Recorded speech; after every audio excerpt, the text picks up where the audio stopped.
no excuse. There is no excuse. Ridgeland has no excuse. Profits are no excuse. Scientific progress is no excuse. There will never be an excuse. One struggle, one fight. Same struggle, same fight. One struggle, one fight.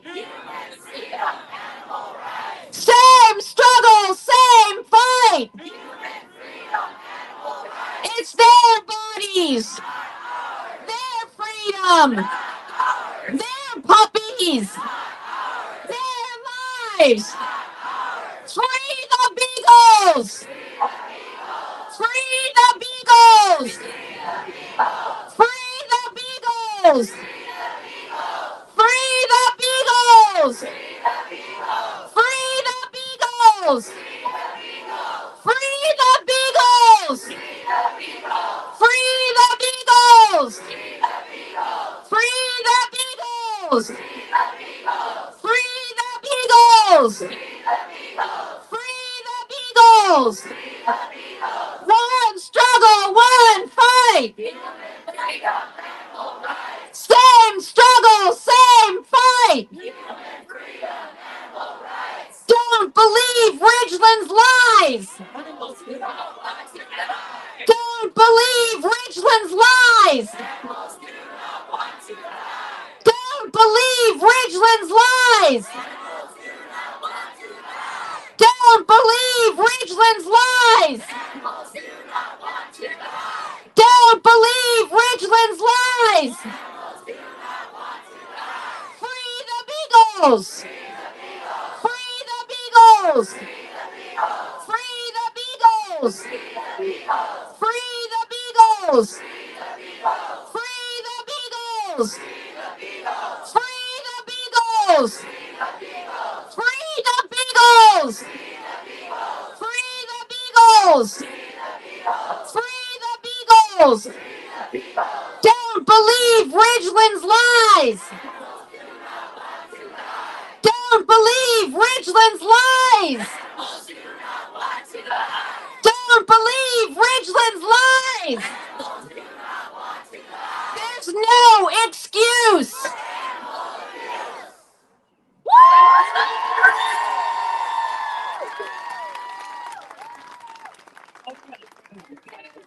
As we all prepare to go home, I know we're feeling sad and a lot of things. And I just wanted to leave everybody with a quote from a movie that I recently saw called Project Hail Mary. It's a great movie. It's very uplifting. If you haven't seen it, I think now would be a good time to watch it to get some hope and some good feelings. But in the movie, there is a line where two people are talking to each other and one says, "Oh, I couldn't be brave. I don't have the bravery gene." And the other person says to him, "Oh, it's not a gene. Anybody can be brave. You just need to find someone to be brave for." And I think if we all think about the Beagles, who unfortunately are still trapped at Ridgeland, we remember what we went through yesterday, and we were all so brave, and we will continue to be brave for the Beagles. So regardless of what happened yesterday, let us move forward, continue, and be brave for them and all of the animals who need us.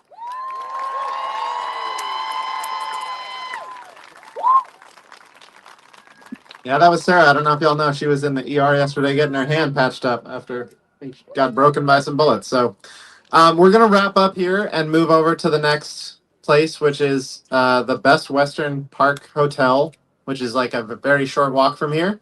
And we have a large room reserved there that we're going to do some processing and thinking about next steps. Is Joshua here? If so, please bring the sign making materials over there. And any other like lost and found and everything, we're gonna, if you have equipment that you was hastily loaded into your car yesterday, this is gonna be a good chance to process all that stuff. So finally, we're gonna have a place to land together and sit in warmth. Although finally it's warm outside and we're gonna inside. Okay. All right, thanks a lot, y'all. So I'll see you over there. We'll start walking together.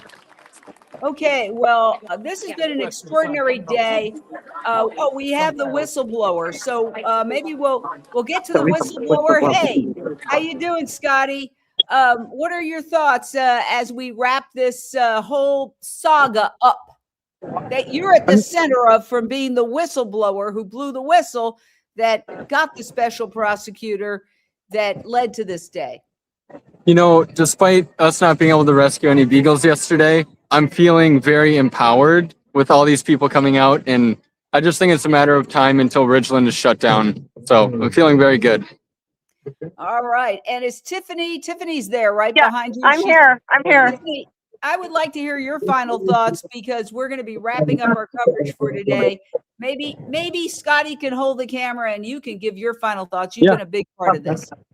Oh, there we go. Jane, after yesterday, I felt really heartbroken, but I feel like today there's hope again. And after all these inspiring speeches and hearing everybody talk, that it's not always going to be a win, but in the big picture, it will be a win. And I think it's heartbreaking, but I'm feeling more optimistic after today. And thanks for all your coverage and everybody that listened and everybody that showed up. I want to say that you did an amazing job. You and Horik, who's behind the camera, and Mick, who's there, and Michelle did an amazing job. And you can see that her voice was very hoarse after experiencing it. I know she suffered quite a bit. I want to get Mick on camera for his final thoughts. Mick, we want your final thoughts. Oh, my final thoughts. Well, I mean, today was not as powerful as you would think in terms of imaging, in terms of visuals, but it was powerful in spirit. You can see how these people were completely beat up yesterday, and they still showed up. And there's a lot of hope for the future. So that's kind of the takeaway message. It's not, yesterday's visuals were dramatic, very violent, very troubling. So it's really good in the sense that mainstream media has picked that up. Today's, I imagine, would be much more low key. I can't imagine any streamline media picking this up. I hope I'm wrong, but I think the messaging is there. It was very powerful, very spirited, and very hopeful. I want to thank you for your incredible coverage. You and your team have done an amazing job. I consider you the team leader because you were behind the wheel, getting everybody everywhere. So I just want to say thank you, Mick, for your guidance and leadership. Love you, Jane. Okay, love you too. All right, I want to thank everybody. Wow, what incredible coverage. Let's do our final thoughts. How about starting with Michelle Celestino? I know you've slept about 2 hours in the last few days. So what are your final thoughts? I agree with Mick. I was very discouraged and sad about what happened yesterday. And just hearing and not even being there, I felt the spirit of everybody. And it reignited my hope for this movement. I never lost hope, but I was beaten down, and I think people needed to hear this. They needed to be together to realize we are moving the needle. And because of this, we're in people's consciousness, and it's only up from here. No matter, and you know what? Growing is never a straight line. We go up and down, and then we get there. Very good points, and thank you for your amazing reporting, Michelle Celestino. Horik, I want to thank you. What are your final thoughts? My final thoughts are the expression that goes, things don't change, people do. And when people change, that's when things will change. And that's what we have to impress upon our families, our neighbors, our friends, people who love us, people who don't like us. We have to impress upon them that animal research is a fraud. It is tremendously cruel to animals, and that it's best for everybody's sake that we usher in the new era of real science, healthy food, vegan food, and that's the only way we're going to save our souls. Well, we've got one of the leaders here on the camera. Yeah, So, yeah, yes, sorry, it has to be close. That's okay. Yeah, it's okay. that's all right. Oh. What are your final thoughts as we wrap up the What are your coverage? final thoughts, Aiden? I just want to make sure people realize how historic this is, and morale is mixed here, but a lot of us are feeling the history of this and very proud of what's happened. I'm so proud of so many people who showed so much courage, repeatedly throwing themselves up against tear gas and pepper spray in a hope that we could just get any dogs out of there, and showing so much courage. And I think in a few weeks we're going to look back on this and it's going to start to become clear how historic this was and what a huge step forward this has been for our movement. Thank you so much. I appreciate it. I know you must be exhausted. We will move on, but thank you for stopping and thank you for your comments. Appreciate you. Thanks for watching, everyone. Right. Yeah, I'm very looking forward to sleeping. Yes, I think we all are. Thank you. All right, let's go to Lindsay Baker. Your thoughts? Well, I'm very hopeful for the future. Sure, disappointed not a little bit, disappointed the Beagles weren't rescued this time around, but I'm very secure that the next move will be powerful and will hopefully take them out of there, or at least take us closer to that. It's a complex issue, but I think this is going to constitute a lot of change, and I'm just so grateful to be having been able to be part of this. So thank you. And last but not least, we're going to have Renee King-Sonen. Your thoughts? Thank you, Jane, and thank you again for this coverage and the opportunity to be present.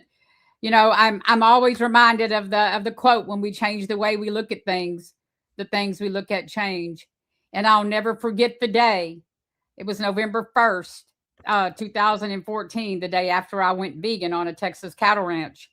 And I walked outside in the early morning and it was foggy, and, you know, I could see the cows that the day before, when I wasn't vegan yet, the day before, the animals were enslaved in our own pastures. They were enslaved. We were part of the problem the day earlier. And because I changed the way we look at things in one split second, when I slid down that rabbit hole the very next day, I remember going out into the pasture with all of those cows and nobody around me but me and them, Mother Earth and God. And I went to my knees with my hands outstretched and I said, today, this is a sanctuary. I didn't know how it was going to happen, but I knew that I would never let any of those cows go to the slaughterhouse ever again over my dead body. And I meant it. And, you know, I'm so grateful that I'm going to get to share all that with you in my upcoming book coming out. And, you know, these stories change people. Right now, we're experiencing history in the making. It is going to change people. And we're going to wake up one day and we're going to say, what the hell were we doing back there? And so it's 2026. Why are we still doing this in 2026? Let's change it. Let's change the way we look at things right now. What a great way to end. I would just like to thank everybody watching. So many people said they watched for hours yesterday and today. We were on for 9 hours yesterday. And let's see, 10, 11, 12, 1, 2. Yeah, we were on for over 4 hours today. We are the Vegan Animal Rights Streaming Television Network, Unchained TV. First of all, my personal commentary on what happened in the last couple of days. I always believe in the law of unintended consequences. Sometimes what seems like the worst news is the best news. I'll give you examples. I've been fired, thought it was bad news, turned out to be the best news that ever happened to me because my next job was a lot better. It's like that. We don't know what the repercussions of this are. I think a lot of Americans looking at this are going to see, even with the worst coverage, that it got global coverage. Newsweek, Time Magazine, Newsweek, the New York Times, CNN, People Magazine, all of these top publications that normally ignore animal rights did stories. So these people are going to see, people who look at that, they're going to see that. and it's going to get in that brain, that reptilian brain. And even though they tried to paint the activists as the aggressors, even though it was the law enforcement shooting the tear gas, shooting the rubber bullets, using the pepper spray, I think what people are going to say is like, wow, that's a lot of people showing up to speak up for animals. Wow, this is a really big movement. This is not something I should ignore anymore. Wow, I've got a dog right here. I love my dog. Gee, maybe they've got a point. It's going to get the wheels turning. And that's what I think was accomplished over the past 2 days. It's going to get Americans and people around the world. We had people watching from Norway, from Canada, from all over Europe, from Latin America, everywhere. The wheels are turning, and they're going to start to think about this thing called animal rights. You know, just like they started to think about something called gay rights when I was a teenager, nobody really thought about it. Okay. Just like they started talking about women's rights in my mother's generation. So now this is the era we're going to talk about animal rights. And animal rights are human rights are animal rights. I urge everybody watching, share this out, but most important, download the Unchained TV app. We are volunteers here working around the clock. This is a 501c3 nonprofit. You can watch online at unchained.tv. You can watch on your phone, completely for free. It's an app that you can download, and it's all there. Everything that we did live is right there, along with 2,000 other videos, 2,000 vegan cooking shows, vegan documentaries, health documentaries. There's one called How Not to Die that talks about the connection between eating meat and everything from heart disease to dementia to cancer. This app could save your life. So we're asking you to please download it. It's free. We don't charge a cent for any video of the 2,000 videos we show. Those who love dogs who are watching, who might be open now to trying more plant-based, we have thousands of plant-based recipes on unchained.tv, and they're fun to watch. Award-winning cooking shows. So please do us a favor and help us join our movement. And it's a great club. We have a whole video on Lindsay Baker there called "What's Your Secret, Lindsay Baker?" And Michelle Celestino has videos, and Renee King-Sonnen has videos. She's got something called Ranch Rescue, where her sanctuary that used to be a cattle ranch was hit by a flood, and she had to evacuate all her animals. And it's wildly exciting. And Renee's got a new book coming out, and we'll keep you posted on that. You got to buy her book. What's it called, Renee? It's called Rowdy Girl: Confessions of a Vegan Cattle Rancher. I ordered, and It's gonna Renee's be going to be fun. on my show. Renee's Yes. going to be on my show. We're going to talk about before why everyone should pre-order. I already got mine, so I can't wait. I'm going to pre-order it today. So there's so much happening. Join our movement, join our club. And you could also, if you're excited, you can become a monthly donor. Just go to unchainedtv.com and donate. We need monthly donors. For the price of a cup of coffee, you could be part of Unchained TV. You're part of the team. We have people who've been watching these videos, and I have a guy in Europe. He was watching the videos and he said, "I love what you're doing. I want to be your Europe correspondent." And he goes live all the time at animal rights demonstrations, has done for years with his phone. You can be an activist, a social media influencer, and a journalist. We encourage citizen journalists. So, I urge everybody watching, join us. We're a lot of fun. We have a great time, and we don't want to be an exclusive club. We want everybody to join us. So thank you so much, and see you next time on Unchained TV. Bye. So it's a vegan Netflix. Okay, that's the craziest thing I've ever heard. I love Unchained TV. Unchained TV. Your life will change. It's just that easy. Unchained TV has all sorts of content for everybody. Unchained TV changed my life. Unchained TV is crushing it. I love Unchained TV. Unchained TV is my go-to. Unchained TV. Who knew? Unchained, baby. Yay.